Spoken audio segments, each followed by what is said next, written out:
सजल हो गए। कृष्ण की कलाई को पकड़कर के कहा कि श्री कृष्ण, मैं तेरा हाथ जोड़कर प्रार्थना करती हूं, मथुरा को बिल्कुल मत जाना।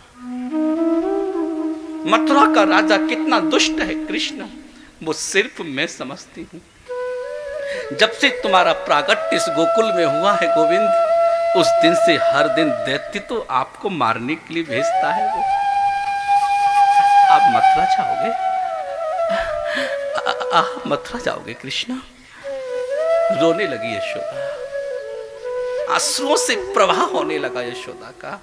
नहीं जाने दूंगी, दरवाजे के सामने मैं खड़ी हो जाऊंगी। कृष्ण कहते, मां यदि तुम कहती हो तो मैं आज मथुरा नहीं जाऊंगा। मां को तो विश्वास हो गया, कृष्ण कहता है तो नहीं जाएगा। लेकिन छुपकर के श्री कृष्ण आज अक्रूर के रथ में जाकर के विराजमान हो गए। रथ तो प्रस्थान कर गया मथुरा को, और गोपियों को समाचार मिला कि कृष्ण गए। जिस रास्ते से कृष्ण का रथ जाना था, उसी रास्ते पर जाकर के गोपियां सो गईं। रथ पहुंचा, गोपियों ने कहा, कृष्ण हम आपके दर्शन के बिना भोजन नहीं करते थे, जलपान नहीं करते थे। कृष्ण इस रथ को हमारे ऊपर से उतार दो, ना हम रहेंगे कृष्ण, ना तुम्हारी याद आएगी। रथ को उतारो, चले जाओ मथुरा। मां यशोदा को पता चला कि कृष्ण गए। यशोदा जिस अवस्था में थी उस अवस्था में दौड़ी, अब व्यवस्थित साड़ी में दौड़ी, और कृष्ण के रथ के सामने अपने साड़ी के पल्लू को फैला करके खड़ी हो। कृष्ण 11 वर्ष 55 दिनों तक इस यशोदा ने तेरी सेवा की है। 11 वर्ष 55 दिनों में मुझसे कोई त्रुटि हो गई हो कृष्ण, तो दासी समझकर कि यशोदा को माफ कर देना। मैं जानती हूं कृष्ण तुम नहीं आओगे। कृष्ण मेरे जीवन में एक सबसे बड़ी गलती हुई थी, उसके लिए मैं माफी चाहती हूं आपसे। एक दिन आपने मेरी माखन की मटकी को फोड़ा था, एक दिन आपने मेरी माखन की मटकी को फोड़ा था, और मैंने तुझे कृष्ण ऊखल से बांधा था, और तेरी पीठ पर 2 छड़ी का प्रयोग किया था। कृष्ण ये बिल्कुल भूल जाना कि मेरी माँ ने मुझे ऊखल से बांधा था। ये भूल जाना कृष्ण कि मेरी माँ ने मुझे छड़ी से पीटा था। कृष्ण के नेत्र सजल हो गए और बोले, माँ मैं सब कुछ भूल सकता हूँ, लेकिन तूने जो मुझे ऊखल से बांधा, इस प्रेम के अनोखे बंधन को तो मैं कभी नहीं भूल सकता। माँ मैं कभी सब कुछ भूल सकता हूं मां। 33 करोड़ देवता मेरी स्तुति उतारते हैं, आरती उतारते हैं। मां सारी दुनिया जब माया के बंधन में बंध जाती है ना, तो मुझसे प्रार्थना करती है, कृष्ण मुक्ति दो, कृष्ण मुक्ति दो, कृष्ण मुक्ति दो। एक बात कहूं मां, आपने मुक्ति देने वाले कृष्ण को ही ऊखल से बांध दिया। आहा, मुक्ति देने वाले कृष्ण को तूने मां ऊखल से बांधा, और सबको देने वाला कृष्ण ये मुक्ति मां यशोदा से मुक्ति मांग रहा था। मां मुक्ति दो, मां मुक्ति दो। प्रणाम करता हूं मां। कौन सा पुण्य तैने किया है, कौन सा यज्ञ तैने किया है, कौन सा तप तैने किया है कि 3 लोग को स्वामी को ही तैने ऊखल से बांध दिया। यशोदा या समानास्ति, भागवत में लिखा, यशोदा के समान कोई पुण्यात्मा नहीं हुआ जिसने 3 लोक के जगत नियंता को ऊखल से ही बांध दिया हो। माँ एक बात कहूँ माँ, वेद मेरी स्तुति गाते हैं, भागवत में वेदो स्तुति है, जो कृष्ण की स्तुति गाते हैं वेद। जय जय जहि यजा मजित दोष ग्रभीत गुणा, तमसि यदात्मनः शमवरुद्ध समस्त भगः, अग जग दो कषः अखिल शक्ति बबोधकते। माँ वेद मेरी स्तुति गाते हैं, और ये कृष्ण तेरी स्तुति गाता है माँ। एक बात कहूँ माँ, एक बात कहूँ माँ। हाँ कृष्ण, बोलो ना बेटा, क्या कहना चाहते हो? क्या मैं छाछ का भूखा था? क्या मैं छाछ का भूखा था? क्या मैं मक्खन का भूखा था, जो मैं गोपियों घर में जाके माखन चुराता था? कृष्ण कहते नहीं, मैं छाछ का भूखा नहीं था, मैं मक्खन का भी भूखा नहीं था। शेष महेश गणेश दिनेश सुरेश हूं जाई निरंतर ध्यान में। सूर लिखते हैं अपनी पंक्ति में, शेष महेश दिनेश सुरेश हूं जाई निरंतर ध्यान में। और ताही अहिर की छोहरिया छचिया पर छाछ पे नाच नचा। क्या वो गोपियों का मैं छाछ का भूखा था? क्या मक्खन चुरा के खाने की मेरी आदत थी? कृष्ण कहते नहीं, मैं तो चोरी के माध्यम से माखन के बहाने से उन गोपियों को दर्शन देने जाता था, उन ब्रजांगनाओं को अपना दर्शन देने जाता था। मैं माखन का भूखा नहीं था माँ, मैं नहीं था माँ, माखन का भूखा नहीं था माँ। आज तो कृष्ण कहते माँ, एक बात कहूं, आज तो मैं मेला देखने जाऊंगा माँ, आज तो मैं मेला देखने जाऊंगा। और माँ मैं कल मेला देखूंगा, आज मेला देखने जाऊंगा, कल मेला देखूंगा माँ। और परश्वः आगमिष्यामि, परश्वः आगमिष्यामि माँ, मैं परसों को आऊंगा। कृष्ण ने नहीं कहा कि मैं कभी नहीं आऊंगा। कृष्ण नहीं बोले, चाहते तो वो कह सकते थे कि मैं नहीं आऊंगा, लेकिन कृष्ण बोले परस्वः आगमिष्यामि। अपने प्रेमियों को कभी निराश मत करना, अपने शुभ चिंतकों को कभी निराश मत करना। जब किसी के घर से जाओ तो जरूर कहना कि हम वापस आएंगे, जरूर आएंगे। कृष्ण कह गए परस्वः आगमिष्यामि। कृष्ण के पास एक भक्त पहुंचा और भगवान से कहा, प्रभु मुझे तो आपसे कुछ चाहिए। क्या चाहिए? कृष्ण कहते हैं, मेरे पास दो वस्तु हैं, मैं आपका ध्यान चाहूंगा, आप सबका ध्यान चाहूंगा। आप भागवत सुनने आए, आप आनंदित हो जाएंगे आज।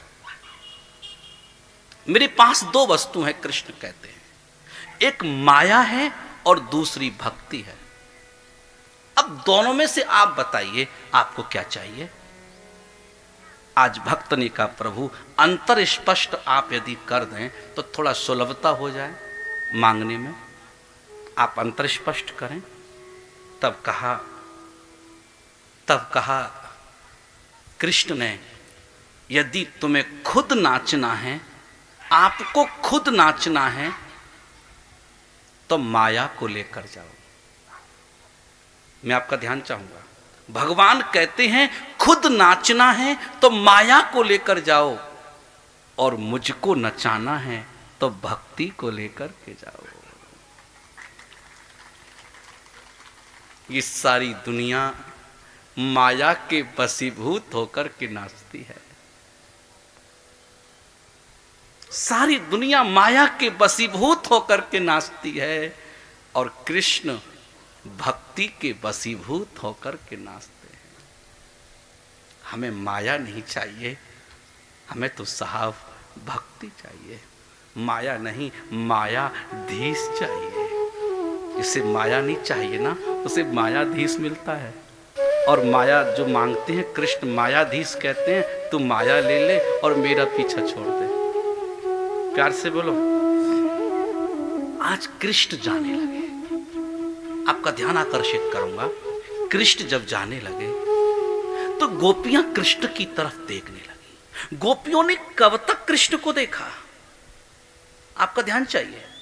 गोपियों ने कृष्ण को कब तक देखा? यावद लक्ष्यते केतुर। कब तक देखा? यावद लक्ष्यते केतुर यावद रेणु रथस्य च अनुप्रस्थापितात्मानो लेख्या नीवोपलक्षितः। जब तक रथ से उड़ती हुई ध्वज, ध्वज समझते हैं ना, पताका, दिखाई पड़ी ना, गोपियां देखती रही। जब तक रथ से उड़ता हुआ रज, रज तो समझते हैं ना, धूल कण, जब तक उड़ता रहा रथ के माध्यम से, तब तक गोपियां निहारती रहीं। लेकिन भागवत में लिखा कि रज और ध्वज जब दोनों दिखनी बंद हो गईं, तो गोपियां धड़ाम से पृथ्वी पर गिर पड़ी और सारी गोपियां कृष्ण के वियोग में एक ही स्वर में रोने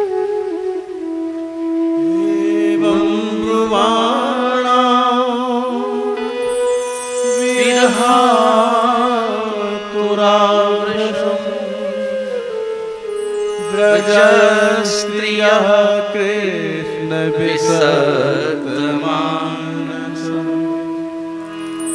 विसर्जलज्जा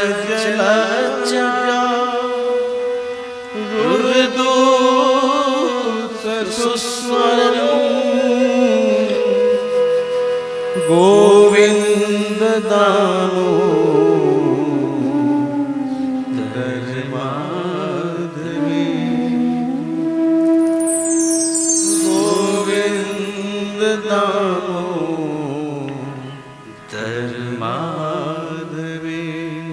श्रीमद् भागवत में लिखा,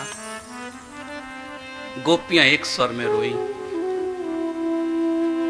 और विरहा तुरहा वृषम, विरह में आतुर होकर के गोपियां रोई। और गोपियां जब रोई तो कुछ उन्होंने बोला, ब्रजस्त्रिया कृष्ण विसक्त मानसा, गोपियों ने कहा कि श्री कृष्ण हमारे मन को ही चुरा कर के ले गए। मैं आपका ध्यान चाहूंगा, कृष्ण सिर्फ माखन चोर नहीं है। भागवत का एक श्लोक मुझे स्मरण है, ब्रजे वसंतम नवनीत चौरम गोपांगनानाम दुकूल चौरम। राधिकायै हृदयस्य चौरं चौराग्रगण्यं तदहं नमामि। चौराग्रगण्यं तदहं नमामि। ब्रज में एक चोर बसता है, क्या चुराता है? बोले माखन चुराता है। और क्या चुराता है? गोपांग नानाम दुकूल चौरम। दुकूल शब्द का एग्जैक्ट अर्थ है साड़ी। साड़ी की संस्कृत क्या है? दुकूल। आप माताएं पहनती, याद रखो, दुकूल शब्द का अर्थ है साड़ी। श्री कृष्ण गोपियों के वस्त्रों को चुराते हैं, साड़ी को चुराते हैं। और क्या चुराते हैं? श्री राधिकायै हृदयस्य चौरम, श्री राधा के हृदय को चुराते हैं। और क्या चुराते हैं? भक्तों के पाप को चुराते हैं। जब तुम भागवत सुनते हो ना, तो श्री ठाकुर जी तुम्हारे पाप को चुरा लेते हैं। और कई बार कृष्ण ना तुम्हारे मन को भी चुरा लेते हैं। कई बार भागवत सुनते हैं ना, और 7वें दिन जब कथा खत्म हो जाती है, तो 8वें दिन व्यक्ति परेशान हो जाता है। एक व्यक्ति ने मुझसे कहा, महाराज भागवत में आपसे कराऊंगा, लेकिन शर्त एक होगी, आपको भागवत के बाद 2 दिन और रहना होगा। मैंने कहा भाई 2 दिन तो थोड़ा, आप तो जानते हैं हमारा भागवत। बोले नहीं, दक्षिणा और दूंगा ना। प्यार से बोला। उसको मैंने समझाया, समय नहीं रहता हम लोगों के पास, व्यस्तता रहती है। भागवत के बाद मन नहीं लगेगा आपका, कि मन तुम्हारा कृष्ण चुरा लेते हैं, तुम्हारे पापों को भी कृष्ण चुराते हैं। और कृष्ण चित्त चोर है, चित्त चोर। श्री ठाकुर जी, आज गोपियां कहती हैं कि श्री कृष्ण हमारे मन को चुरा ले गए। आज गोपियों ने सोचा, हम रोएंगे ना, लोग सोचेंगे कि क्यों रो रहे हैं। भाई कोई रोता है तो लोग सोचते हैं कि क्यों रो रहे हैं। तो गोपियों ने सोचा, यदि हम रोएं और लोग सोचेंगे क्यों रो रहे हैं। आज बड़ा समय प्रतिकूल है, आप रोते हैं तो भी लोग पूछते हैं क्यों रो रहे हो, और आप हंसते हैं तो भी लोग पूछते हैं क्यों हंस रहे हो। उनका मतलब है कि सीधा फांसी पर लटक जाओ। कमाल है यार, हमारी हंसी है, हम प्रसन्न हैं, हम हंस रहे हैं, तुम्हें क्यों बताएं, हम क्यों बताएं। लेकिन नहीं, बड़ी विचित्र है दुनिया। आप हंसते हैं तो लोग पूछेंगे क्यों, और आप रोएंगे तो पूछेंगे क्यों। लेकिन महिलाओं का रोना कष्ट हो सकता है, लेकिन पुरुष लोग रोते नहीं। माफी चाहूंगा, पुरुष लोग रोते नहीं। तुम इतना जो मुस्कुरा रहे हो,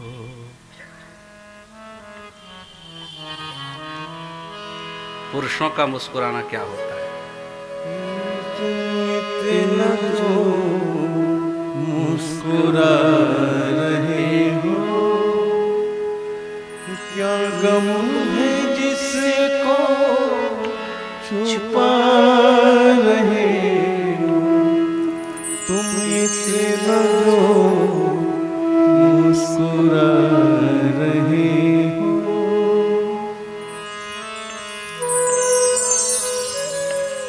क्या कारण है?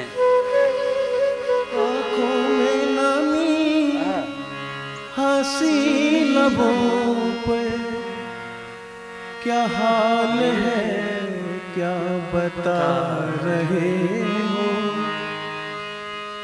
क्या हाल है क्या बता रहे हो, तुम इतना जो मुस्कुरा रहे हो, क्या गम है जिसको छुपा रहे हो, क्या गम है जिसको छुपा रहे हो, तुम इतना जो मुस्कुरा रहे हो।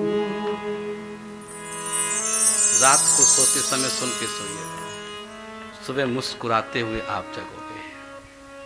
प्यार से बोलो, पुरुषों का मुस्कुराना रोना नहीं होता साहब, उनका गम छुपाना होता है। हम में गम छुपाने की ताकत है, लेकिन महिलाओं का गम बहुत जल्दी आंसुओं से बाहर आ जाता है। प्यार से बोलो, महिला थोड़ा सा भी कुछ हो तो रो जाती है, और कईयों के तो आंसू इधर रखा रहता है। अच्छा, कई महिलाओं के आंसू आते नहीं है तो बड़े स्टाइलिश तरीके से थूक भी लगाती है। एक तरीका है अपना इंप्रेस करने का, ये हो सकता है। सॉरी, प्यार से बोलो, विसृज्य लज्जाम। मैं आपका ध्यान श्लोक की तरफ ले जाऊंगा। लज्जा का गोपियों ने विसर्जन कर दिया। अच्छा, कृष्ण का नाम लेकर के रोने लगी। वो भूल गई कि लोग हमारे बारे में क्या सोचेंगे। तुम कुछ भी करोगे तो भी लोग सोचेंगे, सोचने दो ना जिन्हें सोचना है। उनका स्वागत है हमारे बारे में सोचने वालों को। हम तो चाहते हैं कि लोग हमारे बारे में सोचें। सोचा किसके बारे में जाता है? जो सोचने योग्य होता है। बुराई किसकी की जाती है? जो लोकप्रिय होते हैं। जिनकी लोकप्रियता ही नहीं, उनकी क्या बुराई होगी? जिनकी लोकप्रियता है ही नहीं, उनकी क्या बुराई होगी? जो सोचने की पात्रता नहीं रखते अपने अंदर, उसको कौन सोचेगा? हम तो चाहते हैं कि लोग सोचें। प्यार से बोलो, ख्वाहिश है कि लोग सोचें। प्यार से बोलो, मत सोचिए आप हमारे बारे में लोग कैसे। आप याद रखना साहब, लोग सोचेंगे। प्रीतम साहू जी, लोग सोचेंगे। सोचने दो। हम अपनी ईमानदारी से करते चलेंगे और समाज में बढ़ते चलेंगे और लोगों का प्यार लूटते चलेंगे। साहब, सोचने दो लोगों को हमारे बारे में लोग क्या सोचेंगे। सोचने दो। जितने भी लोकप्रिय लोग होते हैं उनके बारे में लोग सोचते हैं, सोचने दो ना। प्यार से बोलो, विसृज्य लज्जाम। गोपियों ने ये सोचना ही बंद कर दिया कि हमारे बारे में क्या सोचेंगे। तो क्या किया गोपियों ने? रुरुदुहु, रुरुदु मीन्स रुरुदुहु, सुस्वरम, एक स्वर में गोपियां रोने लगी और रोते समय कृष्ण को पुकारा। क्या नाम लिया? कृष्ण को 3 नाम सर्वाधिक प्रिय हुए। आपका ध्यान मेरी तरफ होना चाहिए। गोविंद, दामोदर और माधव। मां यशोदा वात्सल्यता से कृष्ण को गोविंद बुलाती थी, प्यार से, और बलराम जी कृष्ण दामोदर बुलाते थे। दामोदर भगवान का नाम कब पड़ा? जब मां यशोदा ने उन्हें रस्सी से बांधा। दाम शब्द का अर्थ क्या है? रस्सी। दाम माने पैसा तो आप जानते ही होंगे, लेकिन दाम माने रस्सी होती है और उदर माने पेट होता है। दामः उदरः यस्य सः दामोदरः। उदर माने पेट से सब दाम को जब बांधा तो भगवान का नाम पड़ा दामोदर। श्री ठाकुर जी को नाम बहुत प्यारा था और बलराम ना चिढ़ाने के लिए बोला करते थे, तेरे को माँ ने बांधा था ना, तेरा नाम दामोदर है। प्यार से बोलो। और तीसरा नाम जो उद्धव को बड़ा प्रिय लगता था कृष्ण का, माधव। उद्धव के माधव, उद्धव के माधव। रोने लगी गोपियां, पुकारने लगी। अक्रूर जी प्रस्थान करने लगे, लेकिन अक्रूर के मन में एक भाव आया कि मैं कृष्ण को लेकर तो जा रहा हूं, लेकिन कहीं कंस ने कृष्ण का वध कर दिया ना तो मैं चाचा के नाम पर कलंक हो जाऊंगा। क्या कहेंगे दुनिया के लोग कि एक चाचा भतीजों को लाया और मरवा दिया। चाचा शब्द से विश्वास उठ जाएगा। मैं आपसे अपील करूंगा, संबंधों में विच्छेद मत करना। ऐसा काम अपनी समाज के बीच मत करना जहां से संबंध की तारता हो जाए, संबंध विच्छेद हो जाए।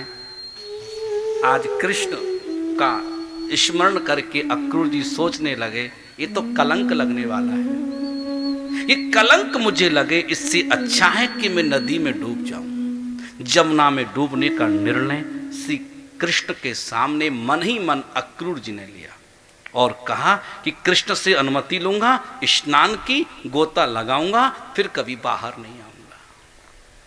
लेकिन जो मन में चल रहा था ना अक्रूर के, वो कृष्ण समझ रहे थे। एक बात आपसे बताऊं, तुम मेरे मन की नहीं जानते, मैं तुम्हारे मन की नहीं जानता, लेकिन हम सब के मन की भगवान जानता है। कबीर कहते हैं, हर घट मेरा साइया, खाली घट नहीं कोय, बलिहारी बा घट की, जहां में प्रगट वो होए। वो सबकी जानता है, सबकी जानता है। लेकिन कृष्ण समझ गए, कृष्ण समझ गए और जैसी अनुमति मांगी स्नान की, स्नान कर लूं? हाँ अवश्य चाचा जी, अवश्य करो ना। और जैसी जमुना में स्नान किया, गोता लगाया साहब, जल के अंदर शेष की सैया पर, कमल के पत्ते पर श्री कृष्ण का दर्शन चतुर्भुज रूप में होने लगा। भगवान साक्षात प्रकट हो गए।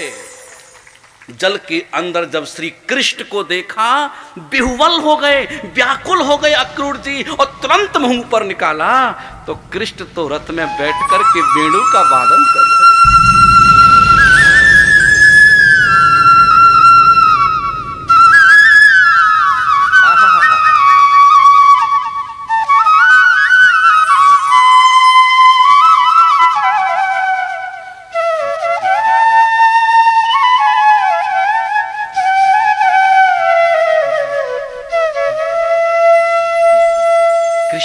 वेणु का वादन कर रहे थे। आज तो समझ आ गया।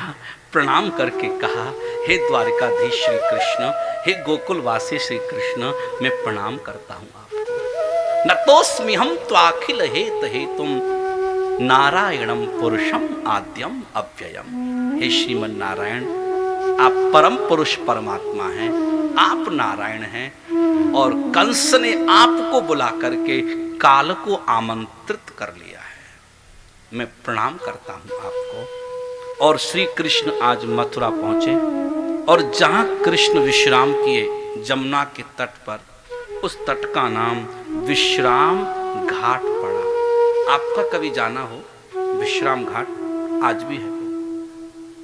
द्वापुर से कलयुग आ गया है, लेकिन दो घाटों को जमुना ने आज भी नहीं छोड़ा है। द्वापुर से कलयुग तक, जानते हो, मथुरा में विश्राम घाट, आज भी वहां जमुना है। और वृंदावन में केसी घाट, जहां भगवान ने केशकासुर नाम के राक्षस को मारा था, आज भी वो जमुना वहां पर है। इतना प्यार जमुना महारानी कृष्ण के उन स्थलों से करती है जहां श्री ठाकुर जी स्वयं आकर के विराजमान होते थे। द्वापुर से कलयुग आ गया है साहब, लेकिन आज भी वो स्थल हैं। भगवान विश्राम घाट पहुंचे और अक्रूर जी ने प्रणाम करके कहा, कृष्ण एक बात कहूं? बोले हाँ। आप सही में इच्छा पूरी करोगे मेरी? बोले हाँ। कृष्ण बोलो, चाचा जी बोलो ना, क्या कहना चाहते हो? तब कहा कृष्ण, इन ऊंची ऊंची अट्टालिकाओं के मध्य मेरी एक छोटी सी कुटिया है, आप कृपा करना उसमें अपना चरण रख देना, इतनी कृपा करना। आज कृष्ण ने मुस्कुरा के कहा, चाचा जाने से पहले मैं चाची जी से मिलने जरूर आऊंगा। कंस को समाचार प्राप्त हो गया कि कृष्ण का आगमन हो गया। सब ब्रजवासियों ने कहा, कृष्ण बहुत भूख लगी है, भोजन तो करना है